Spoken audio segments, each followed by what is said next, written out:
Mapwise, c'est un éditeur de logiciels qui fait une solution de cartographie à l'intérieur des bâtiments, et donc qui permet de prendre les plans existants des bâtiments et de les mixer avec des données extérieures, comme les données de disponibilité des salles de réunion, des données des capteurs à l'intérieur des bâtiments, par exemple, ou des données de promo, par exemple pour les magasins dans un centre commercial, et de mettre à disposition ensuite ces plans interactifs avec moteur de recherche et moteur de guidage pour calculer des itinéraires.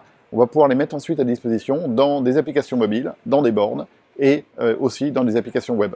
Le marché de l'indoor, c'est un marché un petit peu complexe parce qu'il y a des acteurs comme Apple ou Google qui fournissent des plans de certains grands bâtiments publics. Ça n'est pas la cible de Mapwise. L'objectif de Mapwise, c'est de gérer des plans privés. Donc ce sont des plans que soit le propriétaire ou l'occupant ne veut pas mettre à disposition, ou en tout cas il souhaite garder la primeur de la diffusion des plans. Par exemple, dans un centre commercial, souvent l'opérateur du centre commercial va préférer qu'on passe par son application pour accéder aux plans, pour voir les promos sur les boutiques et ainsi de suite. On fait également du plan extérieur avec des règles spéciales, par exemple pour des usines, où les règles de circulation pour les camions ne sont pas les mêmes que celles pour les voitures, etc.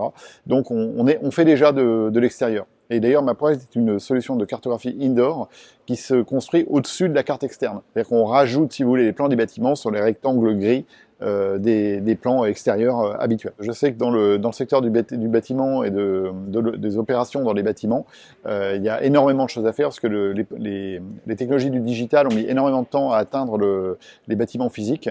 Et donc, à notre échelle, en tout cas, on sait que ça passe par la fourniture de services digitaux à l'intérieur des bâtiments. Aujourd'hui, si on cherche la salle de réunion libre la plus proche, c'est compliqué pour la trouver dans un bâtiment. Or, cette information, on peut la déduire de l'état de tout un tas de capteurs dans le bâtiment. Donc ça, c'est des exemples simples.